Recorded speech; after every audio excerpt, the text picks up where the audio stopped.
West Bengal board of secondary education বা পশ্চিমবঙ্গ মধ্যশিক্ষা পর্ষদের ওয়েবসাইটে একটি বিজ্ঞপ্তি প্রকাশিত হয়েছে এবং সেই বিজ্ঞপ্তিকে ঘিরে নানা প্রশ্ন, অনেক জল্পনা। সেখানে একটা নামের লিস্ট দেওয়া হয়েছে, সেই লিস্টে যাদের নাম আছে তাদের ডকুমেন্টস নিয়ে হাজির হতে হবে মধ্যশিক্ষা পর্ষদের অফিসে। সেটা কবে? 13/5/26 ঠিক দুপুর 12টার সময়, অর্থাৎ মে মাসের 13 তারিখে দুপুর 12টার সময় মধ্যশিক্ষা পর্ষদে অফিসে হাজির হতে হবে সাপোর্টিং ডকুমেন্টস নিয়ে। এর মধ্যে আছেন টিচিং এবং নন টিচিং স্টাফ। এটা কাদের নিয়ে আমি সে নিয়ে ডিসকাস করছি। পাশাপাশি বলবো একটি কথা, খুব কানে আসছে যে সরকার পরিবর্তন হলে সেখানে কি ওয়েটিংদের সবার চাকরি হবে, বা সেখানে কি নতুন সরকার সেখানে ভ্যাকান্সি কি বাড়াতে পারে, সিট ইনক্রিজ করতে পারে, ওয়েটিং কি সবাই চাকরি হবে, কি সেকেন্ড লিস্ট আসবে, আমি আজ সে নিয়েও ডিসকাস করছি। কাজে ভিডিওটা স্কিপ করো না, চ্যানেলটা সাবস্ক্রাইব করে দাও SSC, PSC, group C, group D গুরুত্বপূর্ণ নিউজ সবার আগে পাওয়ার জন্য।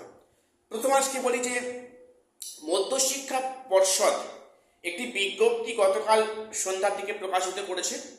সেখানে নানা প্রশ্ন উঠছে এই বিজ্ঞপ্তি ঘিরে। এটা অ্যাকচুয়ালি কাদের জন্য? যেখানে বলা হচ্ছে 13/5/26 মধ্যশিক্ষা পর্ষদের অফিসে গিয়ে সাপোর্টিং ডকুমেন্টস নিয়ে হাজির হতে হবে। প্রথম বলি, এটা 2025 SLST জন্য নয়, এটা একটা ট্রান্সফারের বিষয়। টিচিং এবং নন টিচিং পোস্টে যারা স্কুলে জব করতেন তাদের ট্রান্সফার সংক্রান্ত একটা আপডেট সম্ভবত আছে। তো সেই ক্ষেত্রে তাদের ক্ষেত্রে কিন্তু যারা ইন সার্ভিস রয়েছেন ওনাদের ক্ষেত্রে একটা ট্রান্সফারের বিষয় আছে।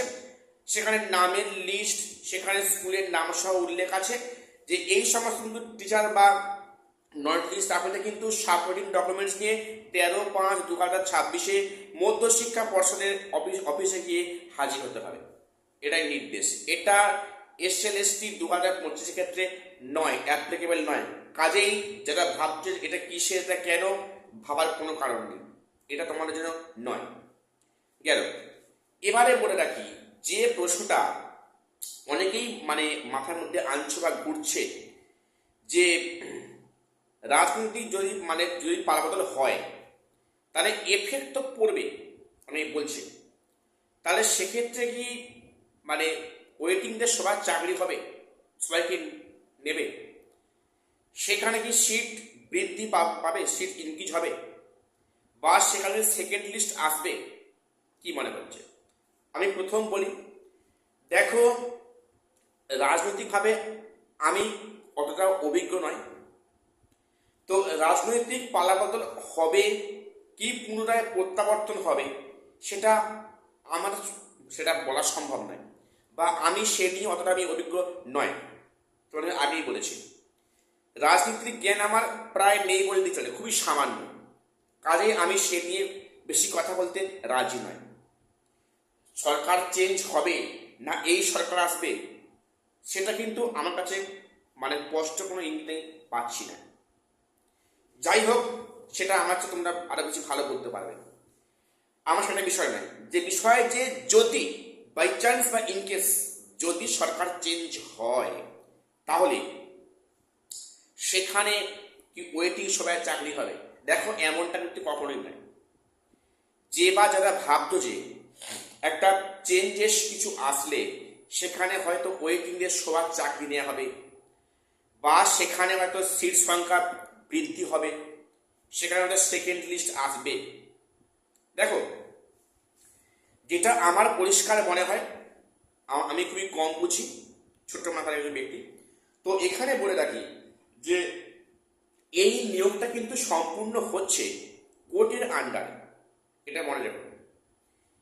এই যে 2025 যে এক্সামটা নিয়েছে, এই যে নিয়োগ প্রক্রিয়া কন্টিনিউ হচ্ছে, এটা কিন্তু কোর্ট অবজারভেশনের মধ্যে হচ্ছে। এখানে কিন্তু কমিশন বা সরকারের ইচ্ছা মতো কাজ করতে পারে না, এটা পরিষ্কার ইঙ্গিত। এটা কোর্টের তত্ত্বাবধানে কাজটা হচ্ছে। সেখানে পরীক্ষা হয়ে গিয়েছে, অনেক দিন হয়ে গেল। সেখানে 11-12 ইন্টারভিউ ভেরিফিকেশান, সেখানে হচ্ছে কাউন্সেলিং হচ্ছে, স্কুল চুজ করছে, পিভিআর মেডিকেলের চেক আপে কাজ হচ্ছে বা হবে আগামীতে। এবং সেক্ষেত্রে 9-10-এর ভেরিফিকেশান অনেক সাবজেক্টে হয়ে গিয়েছে, সামনে ইন্টারভিউ, তারপর কাউন্সেলিং। এই সময় এসে মনে হয় না কখনোই সম্ভব যে হুট করে একটা ভ্যাকান্সি বাড়িয়ে দিয়ে অনেক ক্যান্ডিডেটকে নিয়ে নেওয়া, বা সেক্ষেত্রে ওয়েটিংদের সবাইকে চাকরি দিয়ে দেওয়া, বা সেখানে 11-12-এর সেকেন্ড লিস্ট আনা। মনে হয় না সম্ভবপর হবে বলে। দেখো, আমি রাজনীতি অতটা বুঝি না, আমি আবারও বলছি, হয়তো সম্ভবত হলেও হতে পারে, কিন্তু যেটা বাস্তব, যেটা মনে হচ্ছে হয়তো সম্ভব হবে না।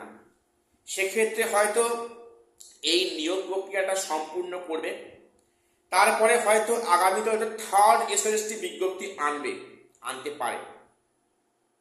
কিন্তু এখানে এটা শিওরলি বা স্যাঙ্গুইনলি বলা যাবে না যে এখানে ওই যে ইচ্ছা মতো ভ্যাকান্সি আপডেট করে পুনরায় সেকেন্ড লিস্ট আনা, ওয়েটিংয়ের সবাই চাকরি দেওয়া, মনে হয় না এটা সম্ভব হবে বলে।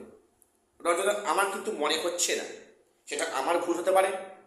তোমরা অবশ্যই কমেন্টস করবে যে তোমাদের কি মনে হচ্ছে। সরকার যদি চেঞ্জেস হয়, এরকম কোনো সম্ভাবনা আছে যে সিট বাড়বে, ভ্যাকান্সি বাড়বে, সেখানে ওয়েটিং সবাই চাকরি হয়ে যাবে, সেকেন্ড লিস্ট আসবে ক্লাস 11-12 ক্ষেত্রে? একটু কমেন্টে বললে খুব ভালো হয়। দেখো, এই বিষয়ে আমার একটু হয়তো আমি সব জানি না, আমার বিষয়টা জানলাম, বুঝলাম, সুবিধা হয়। তো আমার মনে হয় না এরকম কিছু হুট করে ভ্যাকান্সি বাড়ি দেওয়া, সবাই চাকরি নিয়ে নেওয়া, মনে হয় না হবে বলে। যাই হোক, তো এই বিষয়টা আমি এখন স্টপ করলাম। এবারে বলে রাখি যে 11-12-এর যে বাকি সাবজেক্টের কাউন্সেলিং তাহলে কবে থেকে হচ্ছে এখন কোনো সারা শব্দ নেই। আজকে 1 মে হয়ে গেল। দেখো, 4 মের মধ্যে কিছু সারা শব্দ হবে না, পরিষ্কার।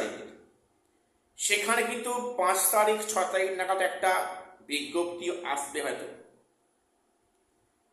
বিজ্ঞপ্তি আসবে। সেখানে বাকি সাবজেক্টের ধাপে ধাপে কাউন্সেলিংয়ের জন্য বিজ্ঞপ্তি আসবে, যেটা শুনলাম যে সম্ভবত মে মাসের 10 তারিখ কি 12 তারিখ এর মধ্যে কিন্তু পরবর্তী সাবজেক্টের কাউন্সেলিং কিন্তু শুরু হবে।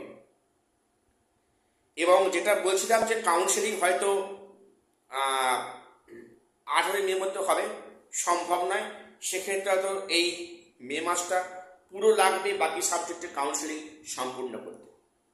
তো যাই হোক, এটুকুই আপডেট দেওয়ার ছিল। চ্যানেলটা সাবস্ক্রাইব করে দিও। দেখা হচ্ছে পরে কোনো ভিডিওতে।